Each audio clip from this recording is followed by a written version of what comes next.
सबैको जिन्दगीमा यहाँ उपस्थित सबै कमरेडहरूको जिन्दगीमा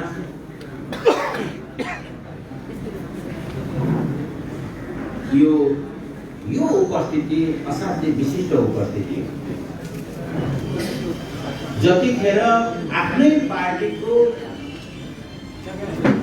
असाध्यै राम्रो बहुमतको सरकार थियो, करिब 2/3 मानिसहरू संसदमा थिए, 6वटा प्रदेशमा सरकारहरू थिए, करिब 2/3 जस्तै गाउँपालिका नगरपालिकाहरूमा हाम्रो नेतृत्व छ। इतिहासमा यो पार्टीले 70 वर्ष असाध्यै धेरै लडेको छ, धेरै रगत पसिना बगाएको छ, अकथनीय दुःखको कुनै सीमा छैन। विभाजन भएको छ, फेरि एकीकृत भएको छ, फेरि विभाजन भएको छ, एकीकृत भएको छ। अनेक अप्ठ्यारामा मान्छेले फेरि बाटो खोजेका छन्, पत्ता लगाएका छन्, लडेका छन् र यसरी आज करिब एक हिसाबले भन्ने हो भने मान्छेको सपना प्रगति चाहने, शान्ति चाहने, विकास चाहने, समृद्धि समाजवाद चाहने ती सबै मान्छेहरूको एक हिसाबले सपना करिब पूरा भएको, अब पूरा भयो है भन्ने बेलामा आफ्नै पार्टीको अध्यक्षले आफ्नै पार्टीको सदस्यताका आधारमा चुनावमा अरू सबै सदस्य जस्तै तपाईँ हामी जस्तै तल पालिकादेखि प्रदेशदेखि सङ्घीय संसदमा जो जसरी टिकट लियौँ हामी सबैले, पार्टीले टिकट दियो हामी सबैले टिकट लियौँ, जो जित्यौँ वा हार्यौँ, त्यसै गरी पार्टीले टिकट दिएर निर्वाचित गरेको हाम्रो आफ्नै पार्टीको प्रधानमन्त्रीले त्यो सङ्घीय संसद विघटन गरिदिनु भयो।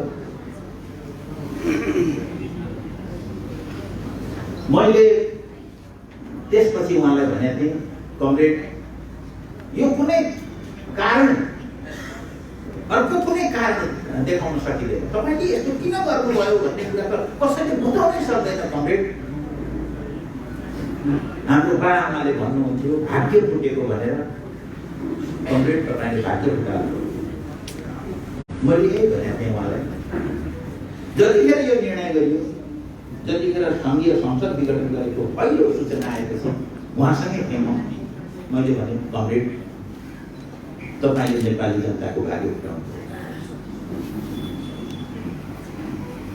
त्यो घटनाले एक खालको देशव्यापी रूपमा, देश बाहिर पनि एउटा अन्य चिन्ता, निराशा, आक्रोश सबै एकसाथ उत्पन्न गरेका छ। एकजना पूर्व मन्त्री महिला कमरेड हामीसँगै उतिखेर 36-37 अन्तर्राष्ट्रियमा लडेको असाध्यै अप्ठ्यारो बेलामा लडिरहेको एकजना महिला हुनुहुन्छ। उहाँलाई मैले अस्ति फोन गरेँ, उहाँ केही बोल्नै सक्नुभयो।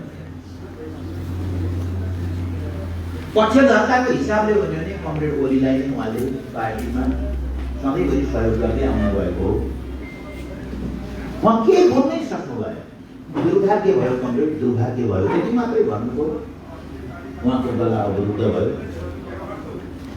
मैले पनि धेरै कमरेडहरूलाई भन्न पनि सकिनँ, यस्तो खबर तिम्रो बाबा, तिम्रो आमा एक्सिडेन्टमा परे भनेर बच्चालाई कसरी सुनाउने जस्तो एउटा अहिलेको अवस्था। उसले कमरेडलाई सुनाउनका लागि पनि हामीसँग वास्तवमा मसँग बहुत कम शब्द रहे। व्यक्तिगत रूपमा भन्ने हो भने म गएको 6-7 महिना फेरि यो स्थिति नहोस्, यही हुन्छ हुन्छ भन्ने त कल्पना गर्ने कुरै भएन। पार्टीमा जे समस्या छन् ती समाधान हुन् भनेर सारा प्रयत्न करिब मेरो समयको करिब 70% यसैमा लगाएँ होला भन्ने लाग्छ मलाई चाहिँ। अन्तिमसम्म पनि जब क्याबिनेटको मिटिङ हुँदै थियो त्यो एजेन्डा छ भन्ने थाहा पाएपछि मैले प्राइम मिनिस्टरलाई गएर खुसुक्क भने यो गर्दै नगरौँ। त्यतिखेर पनि उहाँले मलाई के भन्नुभयो भने यो अहिले निर्णय क्याबिनेटले गरे पनि यो गरेर राखौँ, राष्ट्रपति कहाँ नपठाउँला नि त। त्यही हो उहाँले मलाई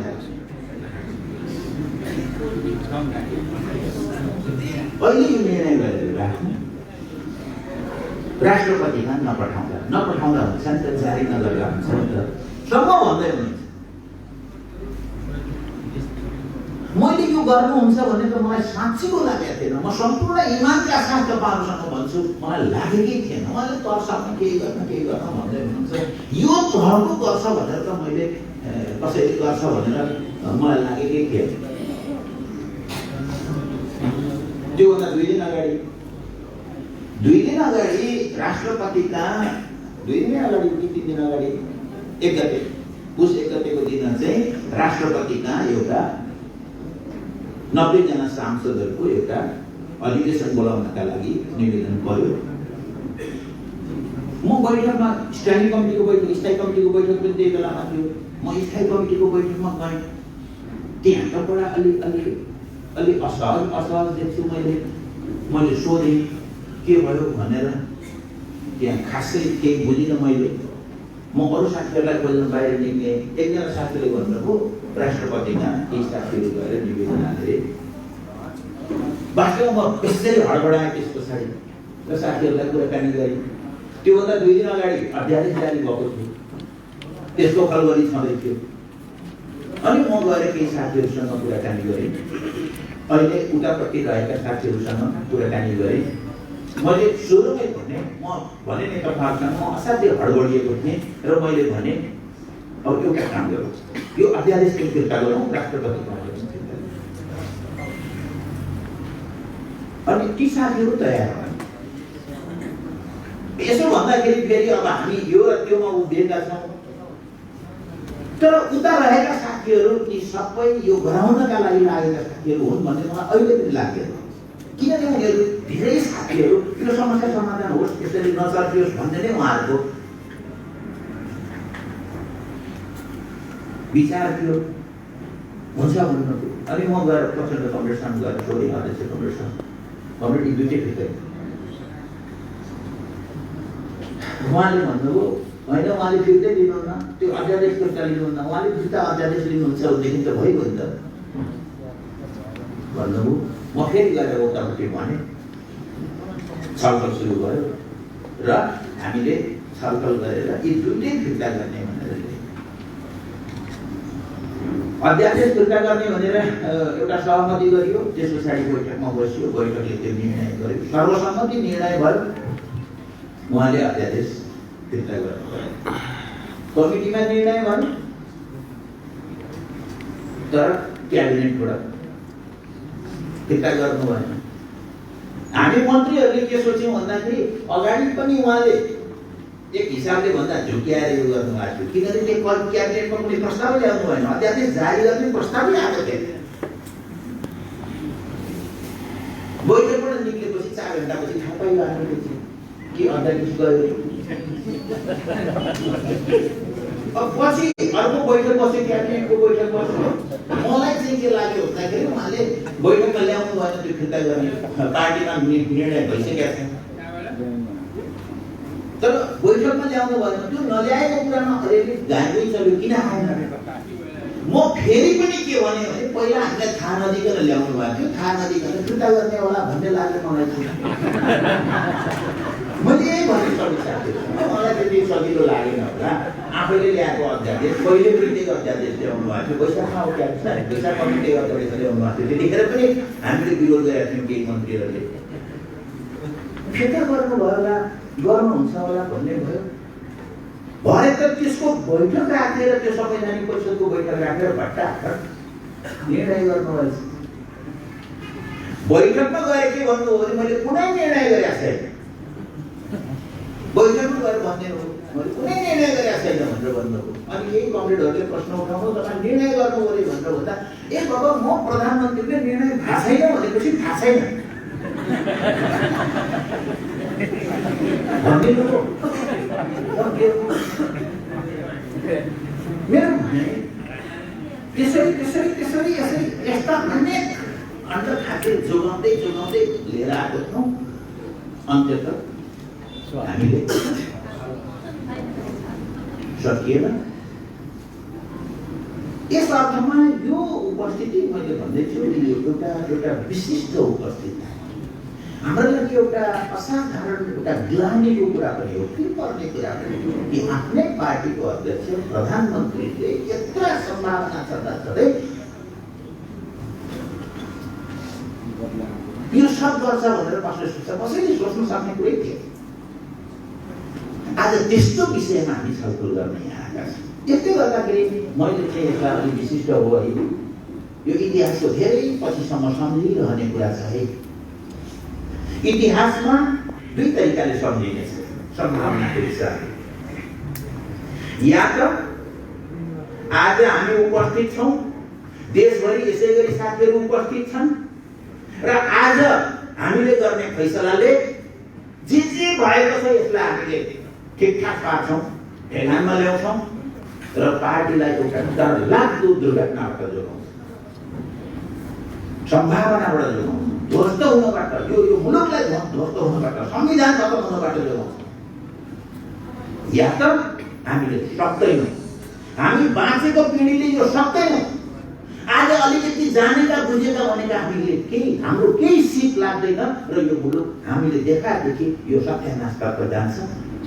यी दुईटा मध्ये एउटा कुरा सम्झिनेछ। आजको दिन यो ड्राइभर टोलमा भेला भएका हामी सबैका लागि यो यस अर्थमा यो धेरै महत्त्वपूर्ण हुनेछ भन्ने मलाई लाग्छ। अब म छोटो कुरा गर्छु, म दुई तीनवटा कुरा गर्छु, चारवटा जति कुरा राख्छु संक्षिप्त।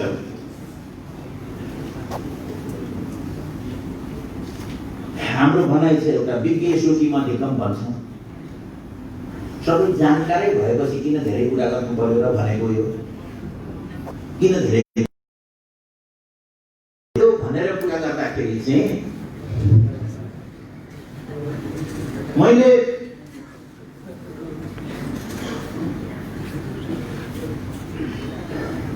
म पटक यहाँसँग कतिजनासँग मैले छलफल गरेको छु, भेलाहरूमा मैले भन्ने गरेको छु कि टेङ साओपिङ सबैले चिन्नुहुन्छ, यो आधुनिक चीनका निर्माता भनेर सबैलाई थाहा छ। यो विकास चीनको जुन चमत्कारपूर्ण विकास छ त्यसको नेताका रूपमा, त्यसको विचारका रूपमा टेङ साओपिङलाई हामी जान्दछौँ। टेङ साओपिङ एउटा भाषणमा के भन्नुहुन्छ भने हामी 33 करोड पार्टी सदस्य छौँ तर एउटै जातका छैनौँ, एउटै ठाउँका छैनौँ, एउटै भाषा बोल्ने पनि छैनौँ, एउटै इच्छा आकाङ्क्षा भएका पनि छैनौँ, विभिन्न जात जाति भाषा क्षेत्र वर्गै पनि हाम्रो फरक छ। हामी कम्युनिस्ट पार्टीका, तर हामी कम्युनिस्ट पार्टीका सदस्य हौँ। हामी एक हौँ, केले एक बनाउँछ हामीलाई भन्दा यी सबै जेसुकै हाम्रा विविधता भए पनि, हामी जे कुरामा भिन्नता भए पनि हामी कम्युनिस्ट पार्टीका सदस्य। यो कम्युनिस्ट पार्टीले हामीलाई एक ठाउँमा ल्याउँछ, त्यो सदस्यताले हामीलाई एक ठाउँमा ल्याउँछ। ती सबै सदस्यलाई केले एक ठाउँमा ल्याउँछ फेरि भन्दाखेरि हामीलाई मार्क्सवाद लेनिनवाद माओवादीको विचारधाराले ल्याउँछ। ती सबै सदस्यलाई मार्क्सवाद लेनिनवाद माओवादीको विचारधाराले ल्याउँछ। अनि त्यो मार्क्सवाद लेनिनवाद माओवादीको विचारधारालाई केले प्रतिनिधित्व गर्छ, कसले प्रतिनिधित्व गर्छ भन्दा आज कमरेड माओवादीले प्रतिनिधित्व गर्नुहुन्छ र यस अर्थमा हामी सबैले स्वीकार गरेको नेताका हिसाबले हामीलाई त्यसले पनि एकीकृत गराइरहेको छ। तर स्वयं माओवादीलाई केले ठिक ठाउँमा राख्छ भन्दा हाम्रो विधानले ठिक ठाउँमा राख्छ। भन्नु सके माओवादी कमरेड महोत्सवको अध्यक्ष हुँदाहुँदै उहाँले गरेको एउटा भाषणको त्यही शब्दले हामी सबैलाई केले बाँच्छ भन्दा हामीलाई कम्युनिस्ट पार्टीले बाँच्छ, मार्क्सवादीले मस्तो विचारधाराले बाँच्छ, महोत्सवले बाँच्नुहुन्छ र सबभन्दा बढी सबभन्दा माथि हामीलाई विधिले बाँच्छ, विधानले बाँच्छ भनेको स्वयं महोत्सव पनि विधिबाट चल्नुहुन्छ वा विधानबाट चल्नुहुन्छ। कमरेड महोत्सव भयंकर महान नेता हुनुहुन्छ। 2000 वर्षको चीनको सामन्ती त्यो झपडबाट मुलुकलाई लिड गर्नका लागि उहाँले भयंकर ठुलो काम गर्नुभयो। तर उहाँ आफै एक्लै होइन, उहाँ एउटा विधिमा चल्नुहुन्छ। त्यो विधि कम्युनिस्ट पार्टीको विधि हो अथवा सबै पार्टीका सदस्यहरूको भावनालाई, तिनका विचारहरूलाई कम्युनिस्ट पार्टीले समेट्छ। त्यो समेट्ने कम्युनिस्ट पार्टीको नेताका रूपमा उहाँ हुनुहुन्छ भनेको। विधि अनुसार चल्नु भयो भने कमरेड महोत्सव पनि हुनुहुन्न भनेको। विधि अनुसार चलेन भने यो मार्क्सवादीमा महोत्सव विचारधारा भनेको पनि काम लाग्दैन भनेको। विधि अनुसार चलेन भने त्यो कम्युनिस्ट पार्टी हुँदैन है भनेको। ख्याल गर्ने कुरा छ। हाम्रो समस्या के भयो भने यो विधिकै समस्या भयो। मैले यसको पृष्ठभूमि भने नि के यसको पृष्ठभूमि के थियो चाहिँ हामीले पार्टी एकीकृत गर्यौं। यसको बारेमा म धेरै जान्न चाहन्न, धेरै यसको व्याख्या गर्न चाहन्न। के समस्या थिए, के कमजोरी थिए, व्यक्तिगत रूपमा मैले आफूलाई लागेको कुरा भन्दै लेख्दै आएको पनि छु म त्यस विषयमा। त त्यतापट्टि हामी तर हामी एउटा समस्या जहिले पनि रह्यो कि कमरेड ओली विधिमा रहिदिनु भएन, उहाँ विधानमा रहिदिनु भएन। त्यो विधिले उहाँलाई उहिले समाउन सक्छ। तर कमरेडहरूले विभिन्न कारणले, नबुझेका कारणले, बुझ्न बाँकी रहेका कारणले, विभिन्न कारणले गर्दाखेरि वा सहने कारणले वा धेरै विरोध छ किन बोल्नु भन्ने कारणले धेरै लामो समयसम्म त्यसमा छलफल भएन। पछि एउटा नहुसको कथा छ क्यारे सायद। नहुस, राजा नहुस, ऋषि मुनिहरू थिए, तिनीहरूले राजालाई बोकेर हिँडिरहेका थिए। सायद नहुस नै हो, धेरै अगाडि सुनेको कथा हो। ऋषि मुनिहरूले राजालाई डोलीमा बोकेर हिँड्दै थिए। राजा त्यस्तै पनि थिए। उनले डोलीबाट यसो खुट्टो निकालेर खुट्टाले कुममा घोचेर सर्प भनेर भन्थे। सर्प भनेको संस्कृतमा दुईटा अर्थ छ। एउटा छिटो हिँड भनेको पनि हो, अर्को सर्पै। त्यसपछि ऋषि मुनि आफैले डोलीमा बोकेर हिँडेको छ। ऋषिले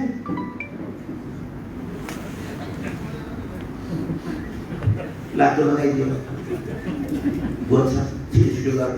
त्यो सिकुटे ऋषि रिसाएर उसले के भन्यो भने सर्प नै भइजा भनेर। त्यो बेलामा उहाँ अगाडि उहाँले एउटा ऐतिहासिक काममा एउटा राम्रो काम गर्नुभएको थियो। तर अहिले पनि कतिपय साथीहरू हुनुहुन्छ कि चाहिँ यस्तो भएको छ। ब्लकेटको विरोधमा यत्रो जनता उठ्यो, अगाडि आयो। उहाँ प्रधानमन्त्री हुनुहुन्थ्यो। यस अर्थमा उहाँले त्यतिखेर राम्रै निर्णय लिनुभयो। त्यसर्थ आजको पार्टी गठन ठिक हो भनेर केही साथीहरू तर्क गर्दैछ। उतिखेर यो भएको थियो, त्यही भएर ठिक हो। यस्ता तर्कहरू साथीहरूले गर्दै हुनुहुन्छ। तर आजको घटनाको पृष्ठभूमि चाहिँ के हो भन्दा उहाँले विधि मान्नु भएन। त्यसपछि सर्प भनेर जसलाई पनि हान्न थालेपछि मान्छे सङ्गठित हुँदै गए, पुरै कोही पनि थिएन। मैले धेरै पटक प्राइम मिनिस्टरलाई भनेको कि तपाईसँग सम्बन्ध बनाएर यहाँ एडजस्ट हुनका लागि नेताहरूको दौड गरेको त मेरै आँखाले देखेको छु भनेर मैले पटक भनेको छु। त्यस्तो थियो पनि। चुनाव भएर आएपछि प्रचण्ड कमरेड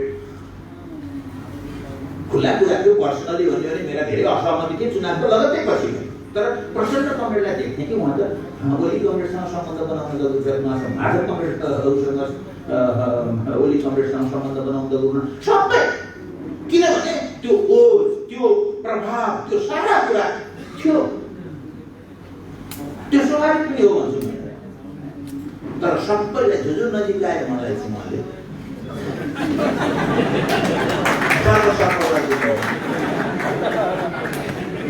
अब उहाँले अलग्गै भन्नुहुन्छ कोही पनि थिएन यो पार्टीमा मलाई चाहिँ म त उहाँलाई पनि अस्ति यही सन्दर्भमा पनि भने किन यस्तो भयो कमरेड मैले उहाँलाई अझ राम्ररी भने म कतिपय साथीहरूलाई के भन्थेँ भने चुनाव जितेर आउँदाखेरि कमरेड ओलीको ओज त्यसलाई अश्लील अथवा यो महिला विरोधी यस्तो के अर्थ लाग्यो भने माथि जान्छु मैले के भन्ने गरेको छु भने कुनै लोग्ने मान्छेले उहाँको मनमनै पाप सोचेको थियो भने पनि उनका गर्भिणी श्रीमतीको गर्भ समेत तुहिने दिन्थे उहाँ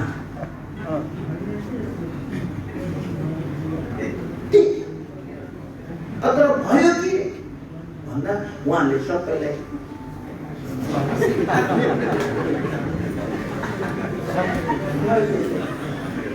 र आज यो दिन आयो जतिखेर हामीले देखेका छौँ उहाँले विधि मान्नु भएन म बैठक मान्दैन भन्नुभयो बैठकमा जानु भएन हामी 80 दिनसम्म स्ट्यान्डिङ कमिटीले पर्खेर बस्यो उहाँलाई एउटा बैठक 80 दिन पर्यो उहाँले महिना दिन म बैठकमा आउँदैन भन्दा पनि सबै चुपचाप बसेको होइन अस्ति भर्खरको कुरा होइन यही भदौ 26 भन्दा अगाडिको वैशाखदेखि सुरु भएका घटनामा चाहिँ 80 दिन एउटा स्ट्यान्डिङ कमिटीको के भयो म संक्षिप्तमा के मात्रै भन्छु भन्दाखेरि कमरेड ओलीले विधि मान्नु भएन म व्यक्तिगत रूपमा कमरेड अहिले भनेर मैले म कमरेड ओलीलाई कसैलाई अझ अरू धेरै साथीहरूलाई पनि सम्मान दिन्छु उहाँसँग मेरो रिजर्भेसन आज पनि के हो भने उहाँहरूले यो ऐन मौकामा आफूलाई ठिक ठाउँमा पुर्याउनु भएन उहाँहरूले विवेक पुर्याउनु भएन भन्ने मात्रै तर ओली कमरेडले ठुलो गल्ती गर्नुभयो उहाँले विधि नमानेर कमजोरी गर्दै जानुभयो पार्टीमा जब उहाँ असाध्य अल्पमतमा पर्नु केन्द्रीय कमिटीमा अल्पमतमा पर्नुभयो स्थायी कमिटीमा अल्पमतमा पर्नुभयो सचिवालयमा अल्पमतमा पर्नुभयो संसदीय दलमा अल्पमतमा पर्नुभयो त्यस पछाडि गएको वैशाखमा के सोच्नुभयो भने अध्यादेश ल्याएर पार्टी विभाजन गर्दाखेरि अहिलेको यो संविधान र कानुन अनुसार के छ भने पार्टी र संसदमा सँगसँगै पार्टीमा पनि 40% सदस्यहरूले संसदमा पनि 40% सांसदहरूले मिलेर पार्टी गठन गर्न पाउनेछन् अलग पार्टी छुट्टिन पाउनेछन् त्यस्तो पार्टीले आधिकारिक मान्यता पाउनेछ एउटा आधिकारिक मान्यता हुनेछ विभाजनको आधिकारिकता हुनेछ भन्ने व्यवस्था छ त्यसलाई छल्नका लागि उहाँले के गर्नुभयो भने संसद र पार्टीमा 40% हुनुपर्नेमा उहाँले एउटा पहिलेको अध्यादेशमा संसद वा पार्टीमा 40% भनेर ल्याउनु भनेको एकातिर भएपछि हुन्छ त्यतिखेर उहाँलाई के लागेको थियो भने यो संसदीय दलमा बहुमत छ भन्ने लाग्यो त्यसको व्यापक विरोध भयो त्यो फिर्ता गर्यो भनेको उहाँले एउटा झ्याल भित्तो फोडेर एउटा झ्याल बनाइराख्नु भएको त्यतिखेर बनाउन खोज्नु त्यो सबैले हामीले टाल्यो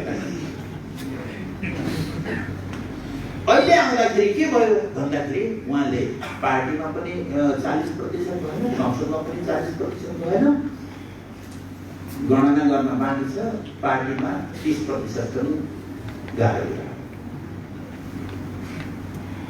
जो साथीहरू जानुभएको छ केही कारणहरूले जानुभएको छ व्यक्तिगत कारणहरूले जानुभएको छ यो ठिक छ भन्ने कोही साथी मैले अहिलेसम्म देखाएको छैन साँच्चै भन्दैछु म इमानका साथ मसँग व्यक्तिगत रूपमा बाहिर भाषण मैले सुनेको छु के युट्युबहरूमा मैले सुने तर कोही पनि कमरेडहरूले साँच्चै भन्दैछु फेरि कमरेड ओली बाहेक अर्को कोही पनि एकजना मान्छेले यो ठिक हो भनेको मैले सुनेको छु। यहाँ लगेर उहाँले थप्याइदिनुभयो पृष्ठभूमि यो अथवा यो अरू धेरै कुराहरूले गरौँला नगरौँला होइन, यस बिचमा अब एउटा गाली गलोजको बाढी चलिराखेका छ। यी सब कुरा के हुन् कसो हुन् यिनको मूल्याङ्कन हुँदै जाला। तर यसको पृष्ठभूमिमा कमरेड ओलीले विधि मान्नु भएन, विधान मान्नु भएन, पार्टी मान्नु भएन। एउटा कुरा मैले यहाँ राख्न खोजेको। दोस्रो कुरा म गर्छु के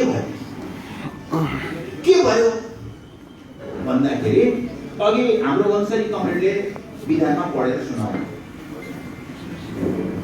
यसको पृष्ठभूमि के थियो भने 2051 सालमा गिरिजा प्रसाद कोइरालाले संसद विघटन गर्नुभयो। संसद विघटन गर्नुभयो र मध्यावधिमा मुलुक गयो। उहाँलाई मन परेन, गिरिजा प्रसाद कोइरालालाई मन नपरेपछि संसद विघटन गरिदिनु भयो र निर्वाचनमा जानुभयो। त्यसपछिको राजनीति हेर्नुहुन्छ भने हेर्नुहोस्, त्यसपछि अस्थिरता कस्तो सुरु भयो भन्दाखेरि एकपछि अर्को अब जो प्रधानमन्त्री हुन्छ उसले मनमोजी गर्ने, प्रधानमन्त्रीका विरुद्ध रिस उठ्याछ भने अरूले गुटबन्दी गरेर त्यसलाई खसाल्ने। प्रधानमन्त्रीले पायो भने प्रधानमन्त्रीले मनमोजी गरिदिने, दलभित्रै पनि गुटबन्दी के एउटै दलभित्र एउटा अर्को दलभित्र यस्तो अनियन्त्रित प्रतिस्पर्धा चल्यो जसले गर्दाखेरि अस्थिरता बढ्दै गयो। कहिले स्थायी सरकार नहुने भयो। 8 महिने 9 महिने 7 महिने यस्ता सरकारहरू पनि गए, स्थिरता भएन। देउबाजीले गएर आफैले उहाँले पनि त्यसै गरी विघटन गर्नु। यी सबै कुरा हेर्दाखेरि दुईटा कुरा के देखियो भन्दाखेरि, एक प्रधानमन्त्रीलाई संसद जतिखेर पायो त्यतिखेर विघटन गर्ने अधिकार दियो भने त्यसले पनि अस्थिरता ल्याउँदो रहेछ। अनि 10 जना सांसदले फेरि गुटबन्दी गरे अनि अविश्वास ल्याइहाले, सांसदहरूलाई यो छुट दियो भने पनि अस्थिरता ल्याउँदो रहेछ। हेर्नुहोस् है, 51 सालपछिको हाम्रो लोकतान्त्रिक अभ्यासमा के देखियो भने प्रधानमन्त्रीले मनमौजी तरिकाले संसद विघटन गर्ने, सांसदहरूले पनि अर्कोलाई प्रधानमन्त्री बन्न मन लाग्यो भनेदेखि केही मान्छेहरूलाई मिलायो, तपाईँ मन्त्री दिउँला, यो मन्त्री दिउँला, तपाईँ त्यो गर्नु, नत्र पैसा दिउँला, के गरौँला भनेको छ सबलाई किनेर अनि संसदलाई चाहिँ एउटा माछा बजार जस्तो अखडा बनायो। त्यसले चाहिँ किनबेचको अखडा बनाइदियो। त्यसो गर्दा सांसदहरूलाई पनि रोक्नुपर्छ, प्रधानमन्त्रीलाई पनि रोक्नुपर्छ भनेर संविधानले अहिलेको उहाँले भनेको व्यवस्था संविधानले त्यसरी के गर्यो भने, एक कुनै पनि प्रधानमन्त्री चुनिएपछि 2 वर्षसम्म अविश्वास राख्न नपाइने नै लेखा छ। त्यो संविधानमा लेखा छ। जब प्रधानमन्त्री चुनिन्छ, चुनिएको 2 वर्षभित्र उसमाथि अविश्वास राख्न पाइँदैन। सांसदहरूलाई यो प्रतिबन्ध लगायो, अरूलाई यो प्रतिबन्ध लगायो र प्रधानमन्त्रीलाई संसदभित्र कहीँ न कहीँ ठाउँ रहेसम्म उसले विघटन गर्न पाउँदैन। उहाँले भनेकोमा एउटा बहुमत प्राप्त प्रधानमन्त्री हुने भयो। बहुमत कसैले पनि पाएन भनेदेखि 2 3 4 वटा दल मिलेर एउटा सरकार बनाउने भए, त्यो पनि भएन। ती दल मिलेर पनि सरकार बनाएन भने सरकार त चाहिन्छ। त्यसले गर्दा के गर्ने त भन्दा त्यसमध्ये सबभन्दा ठुलो दलले, साना मध्ये सबभन्दा ठुलो दलले गएर दाबी गर्यो र मैले विश्वासको मत लिन सक्छु भन्यो भने त्यसलाई पनि दिने, र त्यसले पनि सकेन भने 20 दिनभित्र त्यसले आफ्नो बहुमत सिद्ध गर्न सकेन भने त्यस्तो अवस्थामा संसद विघटन भने एउटा मात्रै प्रावधान छ त्यो संविधान। जुन संविधान हामीले भनेका छौँ यत्रा शहीदहरूको रगतले लेखिएको संविधान भनेर भनेका छौँ, त्यो संविधानमा त्यो लेखिएको छ। र यसरी उसलाई प्रधानमन्त्रीलाई र प्रधानमन्त्रीको विरुद्ध र संसदको विरुद्ध दुईटैलाई बाँध्ने काम यसले गरेको थियो। आज जे भएको छ यसले यो संविधानको बर्खिलाफ काम भयो, यो संविधान भत्काउने काम भयो, यो संविधान च्याप्ने काम भयो, यो संविधान विपरीत काम भयो, परम्परा विपरीत काम भयो। तपाईलाई थाहा छ ब्रिटेनमा संविधान छ, त्यहाँ ऐनहरूले चलनहरूले सरकार चलाउँछ, सबै कुरा गर्छ।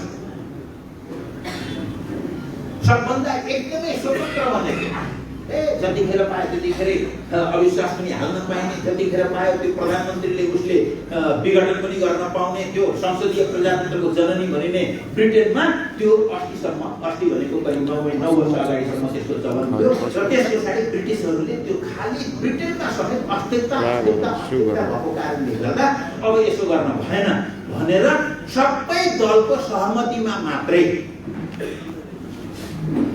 भनेको संसदको 2/3 सहमत भएपछि मात्रै संसद विघटन गर्न पाइने प्रावधान ब्रिटेनमा पनि राखियो। यसरी एउटा संसदीय यो संसदको अस्थिरताले, शासकीय अस्थिरताले अरू पनि समस्याग्रस्त हुँदै गएर त्यस्तो प्रावधान ल्याइयो। अहिले हामीले जे गर्यौं अब यसको अर्थ के हुने भयो भने यसै एकदम बाटो हिसाबले भन्नुहोस् के हुने भयो भने भोलि जोसुकै प्रधानमन्त्री आउँछ उसलाई विश्वपछि विघटन गर्ने। यही हो हामीले खोजेको। 20 वर्षको अस्थिरतापछि नेपालले चाहेको त्यही कुरा हो, हामीले खोजेको त्यही कुरा हो। अस्ति संविधानमा त्यही कारणले त्यो लेखिएको हो। यो गलत कुरा भयो, यो गलत कुरा भयो, यो संविधान विरोधी कुरा भयो। के भयो भन्दा यो संविधानको परिख्याप कुरा भयो। त्यसमाथि पार्टीका तर्फबाट भन्ने हो भने त यसको मैले भन्नै परेन। त्यो कमरेड जसरी रुनु भएको थियो, देशव्यापी एउटा अन्यल निराशा, एक खालको आक्रोश व्यक्त छ। यो कुरा देख्नु नै भयो। अब के हुन्छ? अब के हुन्छ भने लामो कुरा नगरिकन संसदको पुनर्स्थापना भयो। संसदको पुनर्स्थापना भयो भने यो ट्र्याकमा आउँछ, संविधानको रक्षा हुन्छ। पार्टी विभाजन जुन भनिएको छ, पार्टी विभाजन पनि रोकिन्छ। एक मात्र जसलाई पार्टीको चिन्ता छ हामी सबैलाई, पार्टीको विभाजन अब साँच्चै हाम्रो चिन्ता हो भने हरेक कम्युनिस्ट पार्टीको सदस्यले आज गर्नुपर्ने काम भनेको संविधान संसद फिर्ता गर्ने, संसदलाई बिउताउने। संसद पुनर्स्थापित गर्ने बित्तिकै यो मामला सकिन्छ। पार्टी एक ठाउँमा आउँछ, संविधानको रक्षा हुन्छ। त्यसपछि एउटा उपाय निकालिन्छ, पार्टीलाई विधिमा लैजान्छौँ र एउटा फेरि ठुलो धक्का खाइयो, तर यसबाट चाहिँ हामी सिक्छौँ र अगाडि जान्छौँ। केही हुँदैन, सबै समस्या समाधान भएन भने के हुन्छ भन्दा अहिले संसद पुनर्स्थापित भएन भने संविधान उद्रिन सुरु गर्यो, संविधान भत्किन सुरु गर्यो, च्यातिन सुरु गर्यो। संविधान च्यात्नेहरू नै सदर हुँदै गयो भने संविधान विरोधीहरूले हेरेर बस्छ। संविधान विरोधीहरूले चुनाव हुने चुनाव हो, हुने चुनावै हो।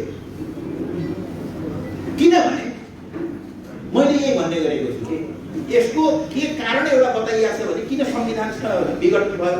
अरू कुरा छोडिदिनुहोस्, माधव नेपालको विरोधको कुरा, प्रचण्डको विरोधको कुरा, यो सब छोडिदिनुहोस्। लेखिएको र औपचारिक रूपले भनिएको एउटै कुरा हो कि पार्टीले काम गर्न दिएन भनिएको छ। तपाईँ सबै दस्तावेज निकालेर हेर्नुहोस्, बोर्डको केन्द्रीय कमिटीको दस्तावेज, अस्तिको स्ट्यान्डिङ कमिटीको दस्तावेज निकालेर हेर्नुहोस्, पार्टीले कहाँ विरोध गरेको छ? कहीँ पनि विरोध गरेको छैन, सरकारले विरोध गरेको छैन। एउटा मात्रै मुद्दा छ, त्यो एमसीसी भन्ने एउटा मुद्दा जो तपाईहरु सबैलाई हामीलाई थाहा छ, सडकमा आइसकेको मुद्दा हो। त्यसमा पार्टीले के भन्यो भने यो एमसीसी यो सम्झौतालाई राष्ट्रको हितमा संशोधन र परिमार्जन र संशोधन गरेर सम्पन्न गर्ने, ट्रिटी नगर्ने, सम्झौता नगर्ने भनेको छैन, एग्रिमेन्ट नगर्ने भनेको छैन। पार्टीले भनेको के मात्रै भने यो राष्ट्र हितमा छ भन्ने कुराको ग्यारेन्टी गर है सरकार, यति मात्रै भनेको छ। यो कुनै विरोध हो? यो कुनै विरोध हो? यो भन्दा अर्को कुनै कुरामा सरकारसँग असहमति, पार्टीका तर्फबाट असहमति भनेर राखेको छैन। यद्यपि राख्ने बहुत धेरै कुरा थिए, त्यो केही पनि राखिएको छैन। त्यो बाहेक एउटा कुरामा, कुन कुरामा असहमति असहयोग गर्यो पार्टीले? कुनै देखाउने कुरा छ? कुनै पनि देखाउने कुरा छैन। अनि प्रक्रियाको हिसाबले त्यसरी गरिएको छ, जुन संविधानमा छँदै छैन त्यो बाटोबाट गरिएको छ। अनि के का उद्देश्यले भनिएको छ सुन्नु भएको छ तपाईहरुले? किन यो परिणाम के हुन्छ रे अथवा केका लागि यो गरिँदैछ भन्दा अर्को चुनावमा यो वैशाखमा हुने चुनावमा 2 क्यारे हुन्छ यही हो नि भनेको। यो जुन कारण बताइएको छ त्यो गलत छ, पार्टीले गर्न दिएन भन्ने कुरै गलत छ, जुन बाटोबाट यो ल्याइएको छ त्यो गलत छ, जुन प्रयोजनका लागि भनिएको छ त्यो पनि गलत छ। यो यसर्थ यो गलत छ। के भयो भन्दा गलत भयो, मैले भनेको यो गलत भयो। अब के हुन्छ भन्दा दुईटा बाटा छन्, एउटा भने यो संसदलाई न्यूताउने हो र यो सबै कुरा ठिकठाक पार्दै लिएर जाने, पार्टी युनिफाइड हुन्छ, एकीकृत हुन्छ, सबै समस्या समाधान हुँदै जान्छ। नहुँदाखेरि अस्थिरता सुरु हुन्छ र फर्किन्छ कि फर्किन्न, यो आज वा भोलि वा पर्सि फर्किन्छ। राजा महेन्द्रले खोसेको 70 सालको संसद 47 सालमा 30 वर्ष पछाडि गएर फर्केर 30 वर्ष पछाडि फर्क्यो। मुर्दा जाग्ने भन्छ, मुर्दा जागे जस्तै आयो। राजाले 59 मा खोसेको होइन कि 61 मा खोसेको संसद 59 माघ 21 गते राजाले खोस्यो, संसद खोस्यो। हामीलाई निर्वाचित भनिएका मान्छेहरूलाई तेर्स्याएर खोस्यो, फर्काएर ल्याइयो। त्यसको मूल्य राजाले चुकायो। पहिलाको मूल्य पञ्चायतले चुकायो, दोस्रोको मूल्य राजाले चुकायो। राजाले खोसेको संविधान त एउटाको हो भनेदेखि रैतीले खोसेको संविधान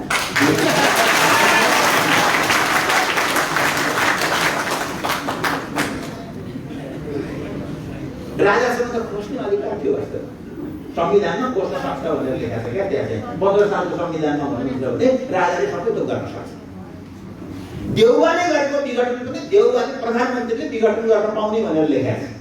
ए बाबा, यहाँ त त्यो पनि छैन, प्रधानमन्त्रीले विघटन गर्न पाउँछ भन्ने कुनै कुरा लेख्दैमा लेखेको बेलामा यो विघटन भएर यो हुनेवाला हो, यो चल्नेवाला हो। यो 6 महिना 4 महिना यो चल्नेवाला हो, ज्यान बेला चल्दैन। त्यसो गर्दा यो फर्किन्छ। म यसो हेर्छु, म 46 सालको मुभमेन्ट 46 सालमा के कस्तो स्थिति आयो भन्दाखेरि 7 गते फागुन 7 गतेदेखि आन्दोलन भयो। आन्दोलन चल्दैछ। धेरै मान्छे गिरफ्तार हुँदै गए र घोषणा कुन महिनामा भयो? चैत 27 चैत 26 गते राति भयो के अरे यो घोषणा भयो। मान्छे बाटोमा वास्तवमा मान्छे भेटेर छोड्यो के। हामी 5 जना 7 जना विद्यार्थीले जुलुस निकाल्न नसक्ने बेला भयो, किनभने यति धेरै पुलिस छ कि 2 जना भेट्न दिँदैन, 2 जना कहीँ देख्यो भने फोट भनिहाल्छ। एक दिनभरि त उड्दाखेरि 5-7 जना हामी लागेर एउटा जुलुस, सानो 5-7 जनाको जुलुस निकाल्न, सडकै जुलुस निकाल्न सक्दैन हामी। तर जुलुस निक्लन्छ कि निक्लँदैन, देखिन्छ कि देखिँदैन। यदि जुलुस बाहिर निक्लँदैन भने त्यो भित्र त्यसले त्यो भोङ्रो बनाइरहेको हुन्छ। जुलुससँग खेलबाट मान्छे बाटोमा आउँछन् कि आउँदैन मुख्य कुरा होइन, मान्छे सन्तुष्ट छ कि छैन यो मुख्य कुरा। यदि सक्छन् बाटोमा आउँछन्, सक्दैनन् भने उनीहरू तिनको आक्रोश झन्झन बढ्दै जान्छ। पाटनमा ठ्याक्कै थियो, कोही पनि थिएन करिब भन्दाखेरि 17-18 गते चैतमा पुग्दाखेरि त बाटो त आन्दोलनै छैन जस्तो हो। कस्तो भइगयो भने अचानक त्यहाँ यो पाटनको एउटा टोलमा मान्छेहरू बिहान यसै चिया खान बसेको थियो। पुलिस आएर फुटफुट भन्यो, मान्छेले मान्न, लाठीचार्ज गरिदियो। त्यसपछि अलिअलि प्रतिरोध भयो, बस एउटा हल्ला के सुरु भयो भने अब पाटनमा सारा घर खोजेर चाहिँ पुलिसले सबैलाई पिट्दैछ भन्ने कुरा भएपछि, लैजान्छ भन्ने कुरा भएपछि अनि त्यो जब बाँध फुट्यो, सारा मान्छे आफूसँग जे थियो, भाँडाकुँडा थियो, पतियो थियो, डाडु थियो, लाठी थियो, ढुङ्गा थियो, बाटो बस 18 गतेपछि त सक्यो। त्यस दिन दिनभरि मात्र पाटन कब्जा, सारा खाल्टा खुल्टी खनेर पाटन कोही जानै नसक्ने हो। पछि त्यो लगत्तै त्यो हेर्दाखेरि पाटनमा कोही पस्ने, त्यो गाडी हिँड्दै हिँड्दै सारा बाटा खनेर पुलिस आउँछ भनेर, गाडी लिएर आउँछ भनेर केही बाँकी थियो। 10 दिनमा सक्यो। अस्ति 62-63 सालकै कुरा हेर्दाखेरि पनि हामी भित्र केही पनि गर्नु नसक्ने हो।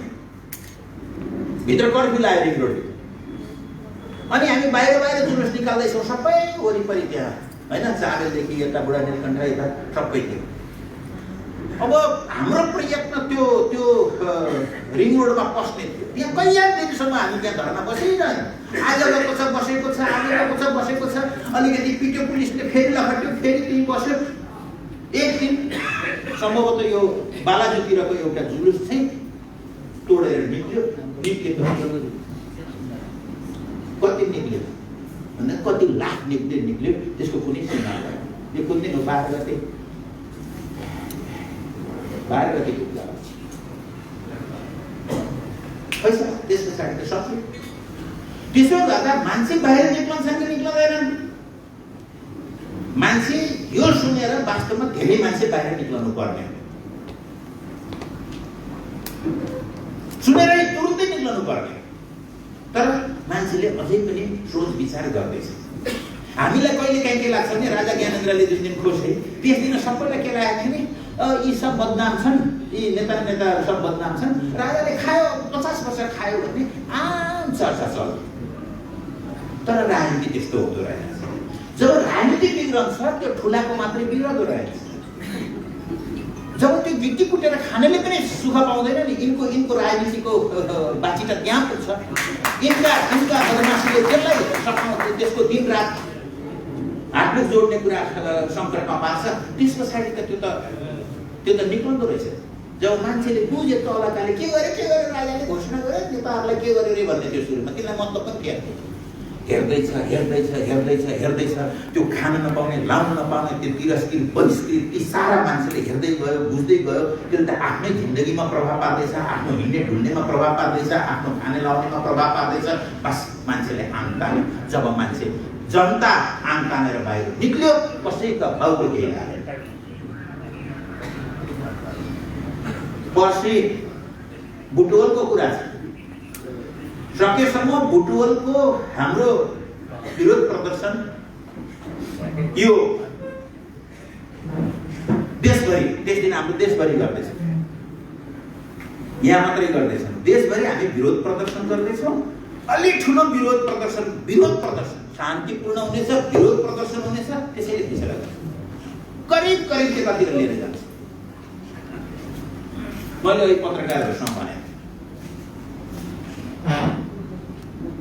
एउटा घटना, अस्ति बिहान जनस्थित बिहान मैले एकजना पूर्व प्रधान न्यायाधीशलाई सोधेँ, के हो कसो हो, यो के हुन्छ, यस्ता अन्त भाषण कि छैन भनेर सोध्दा उनले के भन्यो भने अफ्रिकाका के मुलुकमा यस्तो खेलवाड हुन्छ, अन्त यो दुनियाँमा कहीँ पनि यस्तो खेलवाड हुनै सक्दैन, अदालतले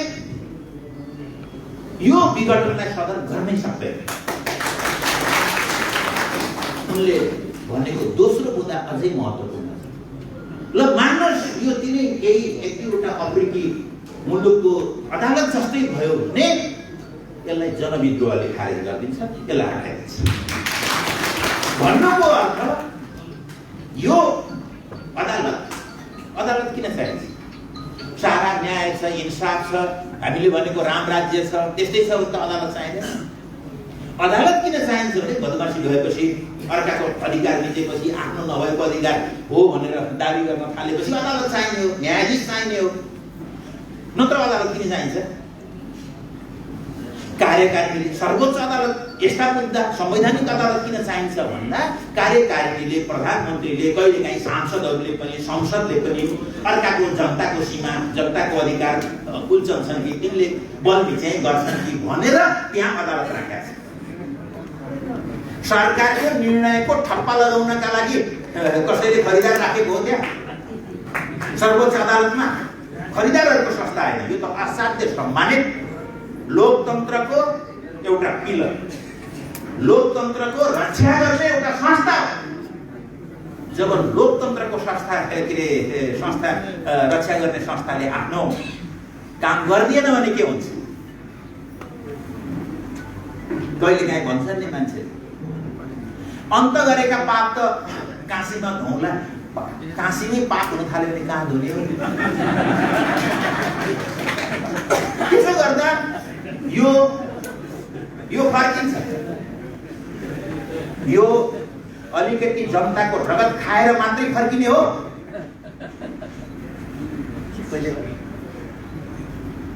मुलुकको डरलाग्दो अस्थिरतामा मूल्य चुकाएर मात्रै फर्किनु हो वा कानुनी, वैधानिक, शान्तिपूर्ण तरिकाले फर्किनु हो? कुरा यति मात्रै। यदि यहाँ हामी उपस्थित भएका यस्तै हामी देशभरिका मान्छेहरू नालायक भएर केही गर्न नसक्ने हुतिहारा भएर हामीले आत्मसमर्पण गर्यौँ भने पनि कुनै न कुनै दिन यो संसद ड्युटिन्छ। किनभने ड्युटी हारा गयो। त्यसो गर्दा अब गर्ने यो संसद निम्ताउने। संसद निम्ताएपछि मैले भने के हुन्छ संसद? अहिले यो ओली पक्ष नओली पक्ष यो पनि छोडिदिनु छ। के पनि हो संसद निम्ताउने कि नमिताउने भाइ? कसैले आएर केही कुरा गर्यो भने संसद निम्ताउने कि नमिताउने यति मात्रै सोच्छ। प्रचण्डले यो गर्यो, उसले मानवले यसो गर्यो, फलानाले यसो गर्यो भन्ला कसैले तपाईँले यो संसदको कुरा गर्नु। संसद भाइ संसद भन न, संसद बिउदिन बसेर पर्दैन बिगर्नु यही कुरा हामी दुनियाँलाई सोध्छौँ। एउटा कुरा मात्रै सोध्यो, संसद विघटन ठिक थियो कि बेठिक? यति भन्नु यो फिर्ता गर्नुपर्छ कि मुलुकलाई अब अस्थिरतामा जानुपर्छ? यति कुरा भन्नुभयो। जोसुकै आऊ केन्द्रीय कमिटी त आउँछ अब, किनभने हामी कहाँ मैले सुनेको करिब 43 जना संसद के यहाँ थपिसकेका छन्। 41 जना रूपन्देहीमा बढेर केन्द्रीय कमिटीका सदस्य 41 जना थपिएका छन्। त्यसले गर्दा तपाईहरु समक्ष कोही आउन सक्छ। त्यो कम्तीमा केन्द्रीय कमिटीको फुली लाएर आउने कमरेडले यति भनिदियो कि संविधान यो संसद विघटन गर्नु ठिक थियो, संविधान मिच्नु ठिकै हो, नहुने चुनावको घोषणा गर्नु ठिकै हो, मुलुकमा यत्रा सम्भावना छन् यो सब रत्तीको टोकरीमा मिल्काइदिनु ठिकै हो। फेरि मुलुकलाई दुर्दशा, त्यो भयङ्कर अहिले सम्झिँदाखेरि पनि डरलाग्दो काली लाग्दो त्यो अस्थिरतातर्फ धकेल्नु पनि ठिकै हो भनेर भन्नुहोस् कोही कमरेडले भन्छ। ओली कमरेडले के भन्नुहुन्छ मलाई थाहा छैन, तर अर्को कोही कमरेडले भनेन, कोही कमरेडले भनेन। त्यसो गर्दाखेरि अब हाम्रो काम भनेको जति सकिन्छ छिटो छिटो अरू क्षति नभइकन एउटा कमरेड ख्याल गर्नु। के साथीहरू अहिले पनि भन्दै हुनुहुन्छ कुरो त ठिकै हो, यो गर्न हुँदैन थियो, अब मिलेर बसौँ नफुटौँ, यो कुरा ठिकै हो। मास्तिरै त्यत्रो भइसकेपछि अब उहाँले तल बसेर टोलमा उहाँले पार्टी मिलाएर राख्नुहुन्छ सम्भव छैन। हुने कुरा भयो यो त्यसरी हो। मिलाउने भनेको त सडकमा निक्लेर हो, मिलाउने भनेको यसको विरोध गरेर हो, मिलाउने भनेको यो पुनर्स्थापना गरेर हो, संसद सरकारले मात्रै हो मिलाउने। त्यसो गर्दा सबै मान्छेहरू जो पार्टीको एकताको पक्षमा छन् तिनको दायित्व हो कि तिनीहरू सडकमा आइदिनु बोल्नु। यो फेरि आज कम्युनिस्ट पार्टीको सदस्य नेकपाका सदस्यको मात्रै काम होइन है यो, किनभने भोलि अस्थिरताले मुलुक बर्बाद हुने चाहिँ हाम्रो मात्रै बर्बाद, हाम्रो मात्रै जिन्दगी बर्बाद हुँदै छैन, नेकपाका मान्छेको मात्रै जिन्दगी बर्बाद हुँदै छैन। ती काङ्ग्रेसका साथीहरूलाई पनि भन्दैन, सबै साथीहरूलाई ए साथीहरू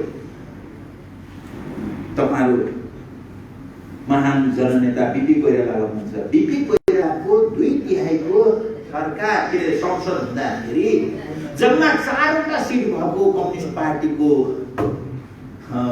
महासचिव कमरेड पुष्पलालको त्यतिखेरको वक्तव्य नीति, कम्युनिस्ट पार्टीको नीति हेर्नुहोस्, जम्मा 4 सिट जितेको कम्युनिस्ट पार्टी कांग्रेससँग धेरै अन्तर दियो थिए। कम्युनिस्ट पार्टीले भन्न सक्थ्यो यो संसद विघटन गरेको ठिकै हो भन्न सक्थ्यो, तर कम्युनिस्ट पार्टीले भनेन। कम्युनिस्ट पार्टीले विघटित संसदको पुनर्स्थापना हुनुपर्छ भनेर नारा लगायो, आन्दोलन गर्यो। आज कांग्रेसले मात्रै गर्ने कुरा होइन के, कम्युनिस्ट पार्टी छ यिनको भत्क्यो, अनि त्यस पछाडि चुनाव गराउँला आउँला भनेको छ भने तिनको चुनाव आउनेवाला छैन कसै। त्यो धेरै साथीहरूले बुझेका छन्, त्यो काङ्ग्रेसकै साथीहरूले पनि बुझेका छन्, अझै धेरै काङ्ग्रेसका साथीहरूलाई बुझाइदिउँ यो हुने चुनाव होइन। कम्युनिस्ट पार्टीको भनेर यसलाई किनारा नलगाउनुहोस्। हामीले 4 जना मात्रै हाम्रो प्रतिनिधि हुँदाखेरि पनि हामीले संसदको पुनर्स्थापनाको माग गरेका थियौँ। यो कुरा गर्नुहोस्। आज त संविधान रहेन भने, लोकतन्त्र रहेन भने यो बर्बाद भयो भनेदेखि त्यस पछाडि चुनाव भन्ने कुरा पनि बाँकी रहन्छ। सम्भव छ यो कुरा? यो सम्भव छैन। त्यसो गर्दा यो हाम्रो मात्रै दायित्वको कुरा होइन, यो नागरिक दायित्वको कुरा। कम्युनिस्ट पार्टीको मात्रै सदस्य भएर निक्लने जुलुसमा आउनुहोस् कम्युनिस्ट पार्टीको सदस्य भएर मैले भन्न खोजेको होइन। किनभने यो संविधान भत्किने भनेको नागरिकहरूले बनाए, संविधान सभाले बनाए। वास्तवमा संविधान असाध्यै राम्रो संविधान हो कि यो हुने बित्तिकै त्यस पछाडि त्यसमा असहमति पनि तमाम छ। संविधान एकजनाले भत्काए जस्तो अरूले पनि भत्काउन सुरु गर्छ। तपाईँ त्यसमा त संविधान बन्नुभन्दा अगाडिका सहमति असहमति हेर्नुहोस् त कतिले दाबी गर्दैछन् यसमा चाहिँ। एक दोस्रो कुरा, यदि हामी आफू गएनौँ र सडक हाम्रो जिम्मा भएन भने यो अस्थिरताका शक्तिहरूले सडक कब्जा गर्छन् र मुलुकलाई सरकार अस्थिर काम गर्दैछ, गलत काम गर्दैछ, संविधान विरोधी काम गर्दैछ। अनि संविधानका पक्षधरहरूले सडक पनि नियन्त्रण गर्न सकेनन् भने के हुन्छ मुलुक? कता जान्छ मुलुक? यसको नेतृत्व कसले गर्छ? यो हामीले नै नेतृत्व गर्यौँ भने मात्रै यो ठिक ठाउँमा यसको अन्त्य हुन्छ। यदि हामीले नेतृत्व गर्न सकेनौँ भनेदेखि यो बर्बाद हुन्छ। त्यसले गर्दा यहाँ उपस्थित कमरेडहरूसँग म यही अनुरोध गर्छु कि कमरेडहरू, हामी धेरै अप्ठ्यारो ठाउँमा छौँ। नैतिक रूपमा हामीले यसको जिम्मा लिनुपर्छ। यसको कुरा पछि गरौँला। किन एउटा कम्युनिस्ट पार्टी 70 वर्षसम्म निरन्तर लडेको पार्टीको नेता यस्ता नेताहरू जन्मिन सक्छन् भन्ने प्रश्न हामीले पछि छलफल गरौँ। कुनै पनि पार्टीमा, यो हाम्रो पार्टीको मात्रै होइन, हाम्रो लोकतन्त्रमा, हाम्रो लोकतान्त्रिक संस्थाहरूमा किन यस्तो नेतृत्व बेला बेलामा आउँछ भन्ने कुरा पछि छलफल गरौँ। तर एउटा कुरा निश्चित छ, अहिले हामीले यो कुरालाई रोकिदिएपछि, जति सकिन्छ छिटो रोकिदिएपछि, यसलाई असफल बनाइदिएपछि त्यस पछाडि यो संविधान बर्खिलाफ जाने हिम्मत कुनैले गर्न छैन। यो संविधान यो अझ बलियो भएर बलियो संविधानका प्रधानमन्त्रीले विघटन गर्दाखेरि पनि फर्केर, राजाले विघटन गर्दाखेरि पनि फर्केर आयो, रैतीले पनि विघटन गर्दाखेरि फर्केर आयो भने यो मर्दैन। त्यस पछाडि यो हल्लिँदैन। त्यस पछाडि हाम्रो लोकतन्त्र अझ बलियो भएर जानेछ। हाम्रा आफ्नै समस्या पनि समाधान हुन्छन्, हाम्रो पार्टी विभाजनको समस्या पनि समाधान हुन्छ, संविधान बर्बाद हुने कुरा पनि समाधान भएर जान्छ। एउटै कुरा गरौँ कमरेडहरू, एउटै मात्रै कुरा गरौँ, संविधानको संसदको पुनर्स्थापना। म फेरि पनि भन्छु, उता यो पक्ष त्यो पक्ष भन्नुहुन्छ भने त्यो पक्षले त्यो गाली गलौज, त्यो फेसबुक, त्यो ट्विटर हेरि नसाट्दैछ। समाजमा कस्तो संस्कृति हुर्काउने हो? राजनीतिक मान्छेहरू र समाजका गुरु शिक्षक, तिनले फोहोरपूर्ण, असहिष्णु, गाली, घृणा, लोभ, क्षुद्रता मात्रै सिकाउने हो। हामीले यो नगर्ने, कसैले पनि यो नगर्ने। कुनै पनि नेताको विरुद्धमा व्यक्तिगत गाली गलौज कसैले पनि नगर्नु। किनभने समाज त हाम्रै हो। अहिले कसैले गाली गर्दैछ भने धेरै जसो साथी ती नबुझेर हामीले गाली गर्दैछन् अथवा यो मुद्दालाई गाली गर्दैछन्, अर्कै केही कुरा बुझेर गाली गर्दैछन्। भोलि तिनैसँग मिल्ने हो हामी, समाज यही हो। त्यसो गर्दा व्यक्तिगत रूपमा कसैको गाली हो बस यही प्रश्न सोधौँ, संविधान के संसद पुनर्स्थापना हुनुपर्छ। संसद विघटन गर्नु गलत हो कि होइन? यदि संसद विघटन गर्नु गलत हो भने सडकमा, संविधान रक्षा गर्ने हो भने सडकमा, देशलाई अस्थिरताबाट बचाउने हो भने सडकमा, एउटा सचेत लोकतान्त्रिक नागरिकको मूल्य कर्तव्य निभाउने हो भने सडकमा आऊ भनेर हामी देश दुनियाँलाई बताउँ। कति हुन्छौँ? एकजना हामीले त्यो 36 तिर, मैले उहाँको नाम बिर्सेँ, भुलोमा एकजना सर हुनुहुन्थ्यो, अलिक एकोरो हुनुहुन्थ्यो, राम्रो पढाउने एकोरो सर। उहाँले हामी अखिलका विद्यार्थीहरूलाई भन्नुहुन्थ्यो कि सिम्पल भाषामा, यो मार्क्सवाद क्रान्ति भनेको यो सबैलाई बेउलाएर क्रान्ति गर्ने भन्ने सिद्धान्त होइन। सबै बिउजिसकेपछि एकैचोटि ल उठाउनु भनेर उठ्ने सिद्धान्त होइन। जो बिउज्यो त्यसले चिच्याउन थाल्यो। क्रान्ति जिन्दाबाद, मार्क्सवाद जिन्दाबाद, समाजवाद जिन्दाबाद भनेर एक्लै चिच्याउन थाल्यो। चिच्याउँदाखेरि अर्काले पनि सुन्यो, अर्को आउँछ र दुईटा हुन्छ। दुईटाले चिच्याएपछि अलिक ठुलो स्वर हुन्छ, चारजनाले सुन्छन्। एक क्रान्ति यसरी हुन्छ भन्नुहुन्थ्यो। तपाईँ कति हुनुहुन्छ तपाईँको टोलमा? गाह्रो छ। कहिले ठाउँमा ठिक छ, कहिले पालिकाहरूमा ठिक छ, केही पालिकाहरूमा गाह्रो छ। कारबारले केले आशाले विश्वासले अनेक कुराले जतिखेर राजनीति सकिन्छ तपाईँको जागिर, तपाईँको ठेक्कापट्टा, तपाईँको पद, तपाईँको सिसिएम, तपाईँको राजनीतिक नियुक्ति सब चकनाचुर चाहिने सिसा फुट्या जस्तो तपाईँको सबै चकनाचुर हुनेवाला छ। केही पाउनुहुन्न कामले, बेकार कुरा। त्यसो गर्दा आज मुलुक हेर्नुहोस्, लोकतन्त्र हेर्नुहोस्, संविधान हेर्नुहोस्, शान्ति सुव्यवस्था हेर्नुहोस्, भोलिको मुलुक हेर्नुहोस् र यस्तो गलत कुरा नगर्नु। यो विषयमा पनि भन्नुहोस् तिमीहरूलाई, तिम्रा बच्चालाई यो भन्न सक्छौ, अरूलाई छोड्दिनु, अरूलाई ढाँट्छ। तिम्रा छोरालाई तिम्रा छोरीलाई भन्न सक्छौ यो संविधान के संसद विघटन गरेको ठिक हो भनेर, किनभने हरेक बाबुआमाले कम्तीमा त्यति चाहिँ गर्दैन होला भन्ने लाग्छ। कम्तीमा यति चाहिँ बाँकी लाग्छ होला। छोरालाई भन्न सक्छौ, छोरीलाई भन्न सक्छौ तिमीले संसद विघटन ठिक हो भनेर यति सोचिदिनु होला। बस जति छिटो हामी यो प्रश्न सोध्दै जान्छौँ संसद त्यति छिटो बेउकिन्छ। अरू कुरा फेरि गरौँला। धन्यवाद।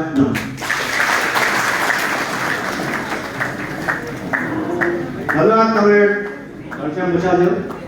अब हामी यो कार्यक्रमको अन्तिममा छौँ। यो कार्यक्रमलाई धन्यवाद ज्ञापन गर्दै आफ्ना मन्तव्यसहित यो कार्यक्रमलाई समापन गर्नको लागि यस कार्यक्रमका अध्यक्ष, जिल्ला पार्टी सचिव कमरेड निर्मल जोशीलाई हामी अनुरोध गर्दछौँ।